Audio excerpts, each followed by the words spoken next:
So we're on chapter 19 and the last section, which we're going to be talking about America in the age of industry. Going on to the United States rising to power as a new world power and the blessings of a free market and capitalism in the United States. You can see by some of these pictures here, you see a lot of these products that became very popular during this time. And you see some of the great business entrepreneurs there in the corner here. We're going to be talking about them and on to different, this is kind of neat, toilet soap. And this time soap was very important, a commodity. And going on to America and the freedom and what is the free enterprise system and what is capitalism. You always hear capitalism as a negative term, but capitalism just meaning that you have capital to invest. So let's go on. The United States rises to power, economic freedom, and prosperity. So the United States is coming to power because of the economic freedoms that prospered individuals. Some coming in from foreign countries that had nothing and going into business and becoming very wealthy with the freedom that was in America compared to Europe. In 1800, the Industrial Revolution reached America, but it wasn't until after the Civil War, which was in 1861 to 1865, that the industrial boom occurred in America. They was preoccupied with the war and all that had happened. It wasn't until after the war that we see this boom. America's wealth was increased from 7 billion to 88 billion. That's a lot. And the gross national product, that's the total output of goods and service in the United States, increased 44% between 1874 and 1883.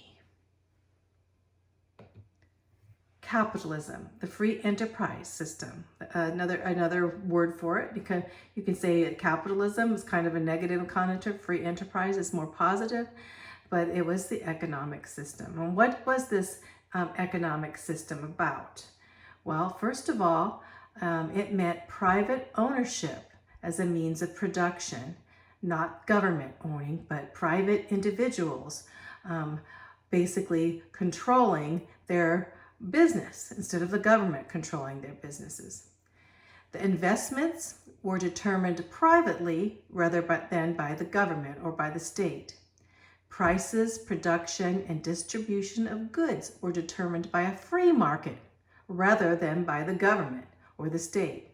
And this allowed freedom to follow their economic pursuits as they would see. So a person would be able to be free to follow their business and not be controlled by the government.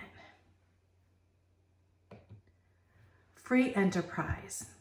Free enterprise gave liberty, that's freedom, liberty means freedom, and responsibility, that the businessman was responsible for their businesses. And it gave this individual freedom to make something of himself.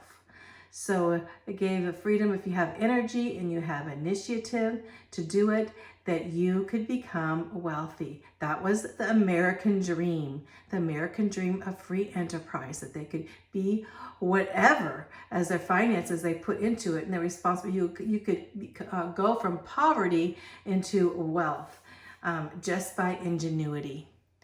So the people would accept the responsibility for their own welfare. The government would not be responsible for the welfare, but the people would. And this would mean less government involvement in every way. So America had a unique blend at that time of people. People had just gone through being revived in the sense of religious and revival. Many had become Christians, and they had high moral character with a will to work, a Protestant work ethic, as they did in England. And so the greatest degree of the individual responsibility and freedom the world has ever seen was in America. So America was ready to go for it. Let's just see that. So There also was a lot of new inventions, great natural resources in America, large labor supply, surplus capital, and cheap transportation going on at this time in America. So America was definitely blessed and bountiful. A new world power too. So let's just say the delicate diplomacy and occasionally displays of armed might they saw basically as America defeated Spain in the Spanish-American War in 1898.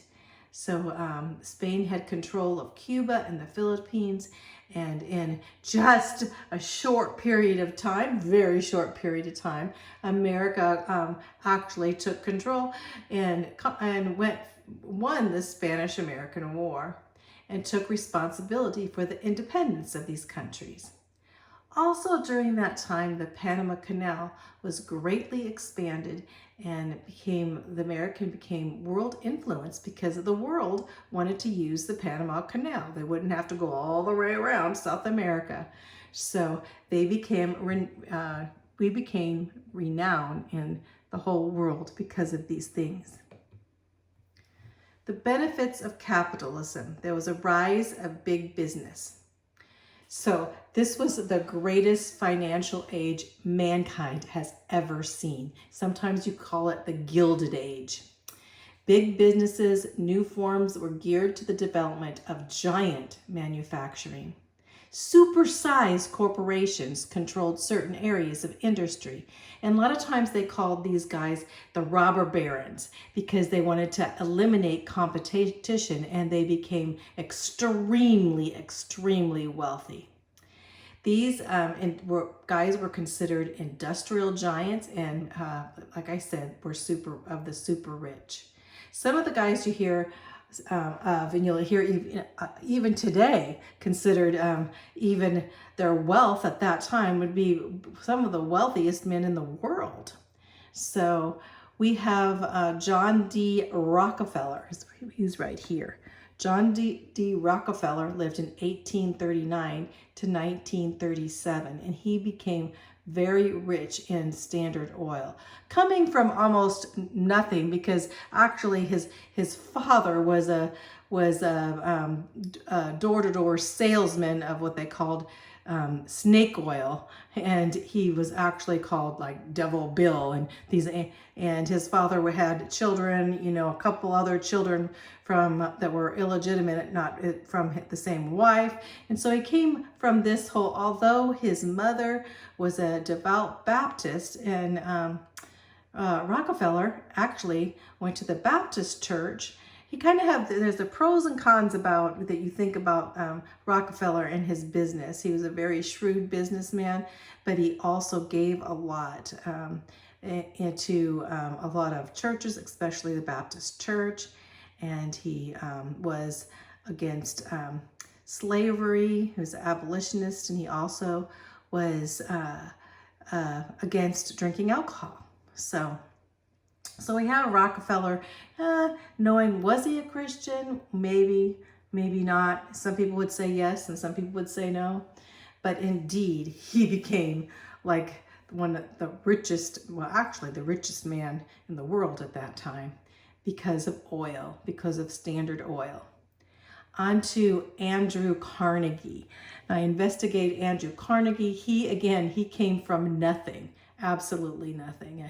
I think it was his folks. They were like weavers, and that came from Scotland at one time, and he became very wealthy in the steel business and the smelting of steel, and actually dealing with steel and the railroads.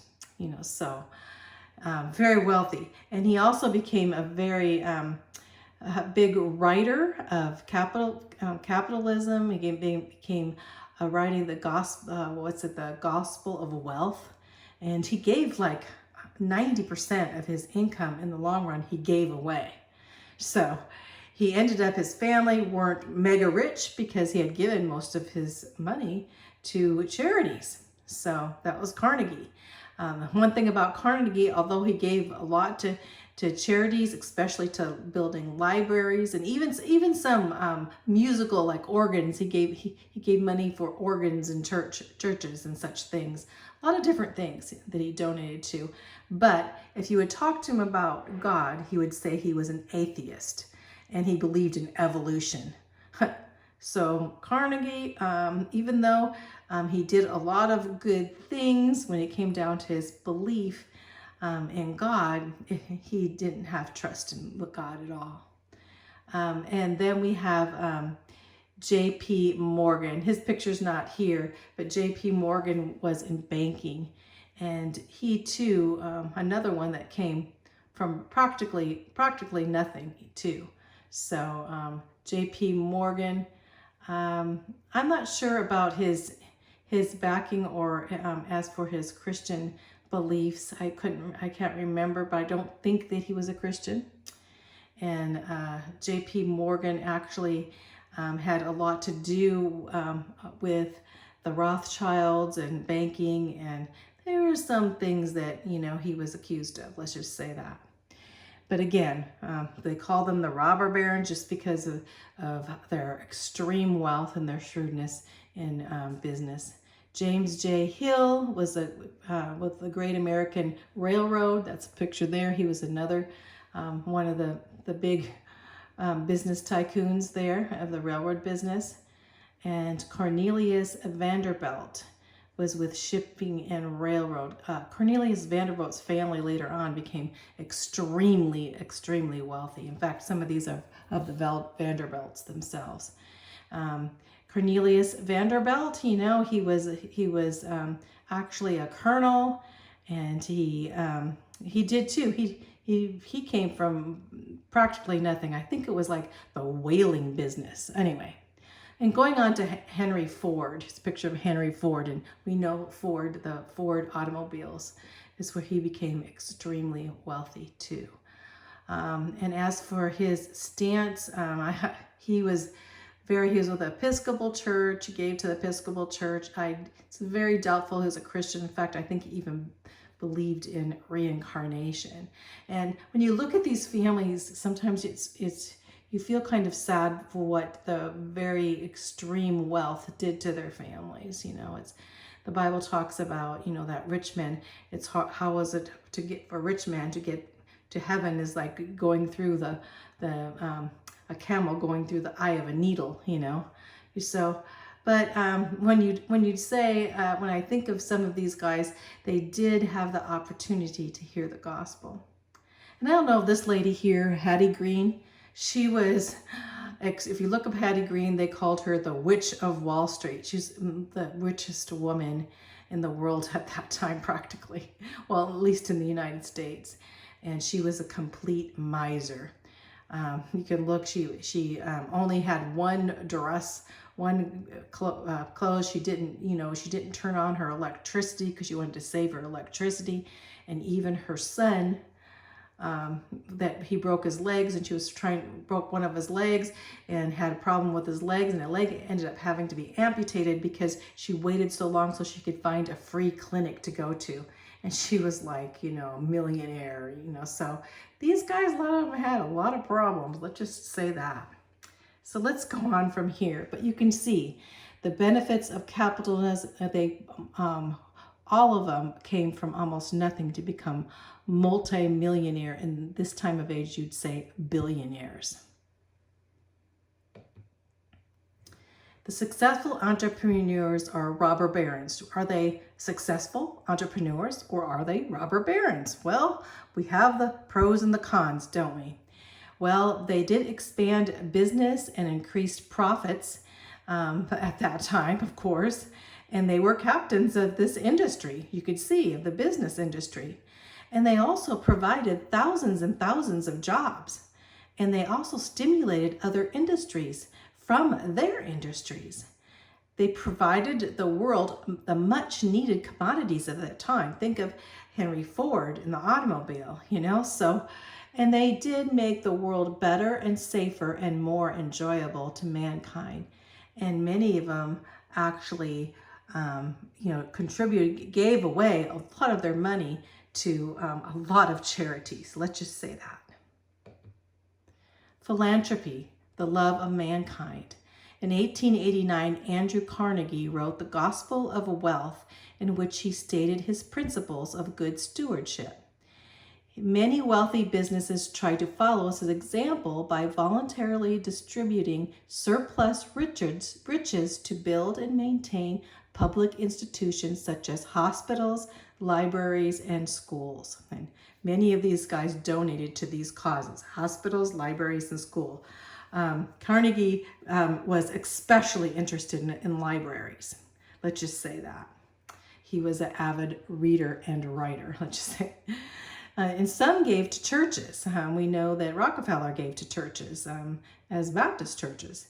And many gave to other Christian endeavors. You would think of the American Red Cross and Salvation Army. Some of these guys gave to these. Though not all of these men were Christians, especially Carnegie. He believed in evolution. But the blessings of a free market, the greatest material benefits for the greatest number of people. This free market. Carnegie in 1889, he wrote this.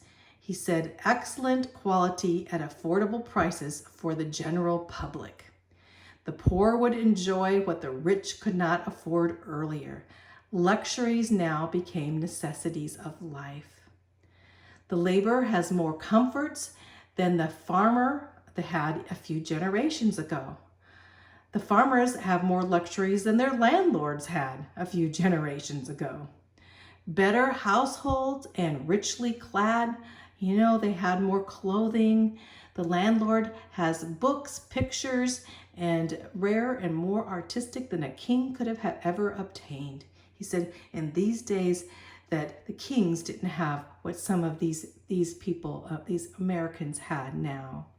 The good old times were not really the good old times. If you look back to the good old times, you could not have the luxuries in America that Americans had at this time.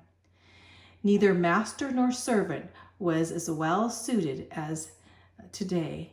So the masters of the past, the servants of the past, neither one had the things that they would have during this time in America. A relapse of the past would be devastation and disastrous. Basically, he was saying, now look what you Americans have compared to what they had just a short few generations ago. But if culture ceases to be good, we know what will happen. If the culture turns to sin, they will cease to be great. They will use their riches to degrade character rather than build character. Once men love money rather than God, they begin a course that leads to all kinds of evil. That's in 1 Timothy 6:10.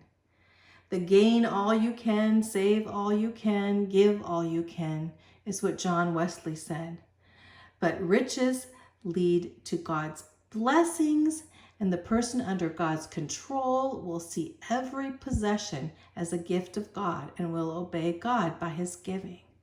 But once the love of money, the love and greed of money totally goes off the rails into sin, into that greedy love of money, then we have the problems.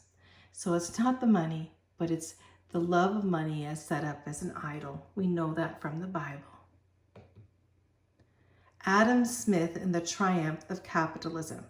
He lived in 1723 to 1790, long before.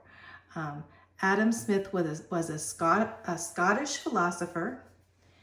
He said that mercantilism held the government's control of the nation's trade through tariffs and regulations intended to feed the national treasury. So the old system, the merchants, our mercantile system, had to be controlled by the government, and he was into the triumphs of free enterprise.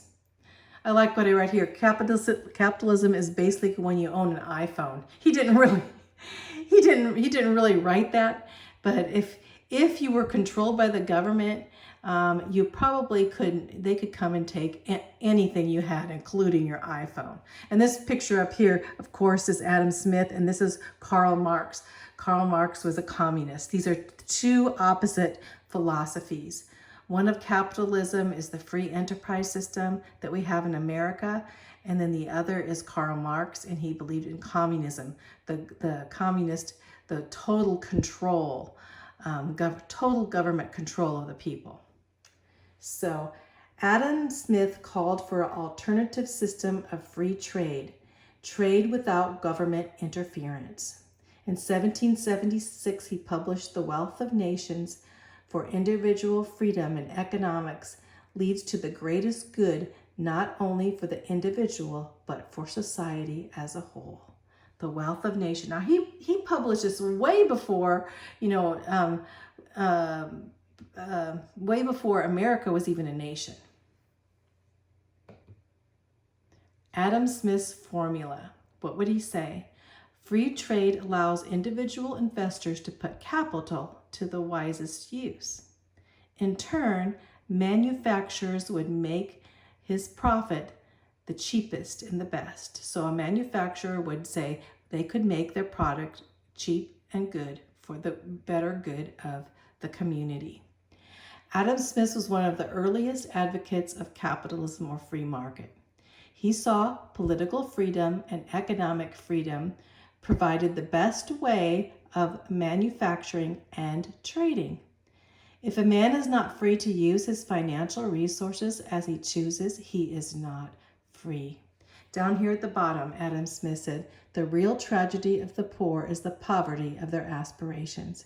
If the government controls people, the government controls their aspirations, their freedom, their dreams. Government control of their dreams of what they want to be. You could never say, well, I want to be, something. And today in America, you could say, I want to be president of the United States. And you probably could become president of the United States. But in most countries, no way. The private ownership of property.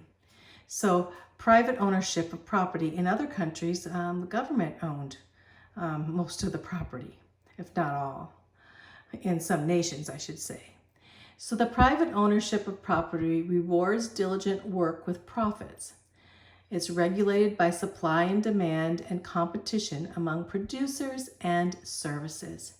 The people would benefit from this competition with greater quantity, higher quality, and lower prices. So, as we go on to from Adam Smith there. Smith based his ideas on the principles of human nature. Okay, let's go over these. Most people are naturally concerned with improving their family's material wealth and well-being. Most people are concerned with their family, right? Government projects that eliminate a family's concern and interest in self-betterment lead to poverty and tyranny. So when the government comes in and says that a family cannot better themselves and controls them, that leads to poverty and also the takeover of the people and the government. Economic growth occurs when each family is free to make its own economic choices and decisions. In the long run, economic growth in a free economy improves material welfare of everyone because there must be accumulation of capital for any people to get beyond the poverty state. So, economic growth results in a larger number of property owners who see to it that their property is put to best use and who seek greater political and economic freedom. Base coming down to it, it is freedom. And looking at human nature, not having the government control everything is grand until it gets chaotic, right? Adam Smith's writings, he saw wealth in a new light. Perhaps for the first time in history, people saw wealth in a new light. Wealth was viewed not as something to be simply obtained and hoarded, but as capital to be invested in production. Adam Smith was largely responsible for the rise and triumph of the free enterprise system. So I hope you know right now what the difference, when you say capitalism, when I was in school, it was like through the books, they'd say capitalism's the worst thing. Oh, come on. Go home. Do you have a house that your parents own? Or do you have a car? Can you own a car? Can you actually go to work and save your money? In a lot of countries, you can't, because a lot of countries are controlled by communism. So I think that's it. So I hope you got something out of this. I surely did.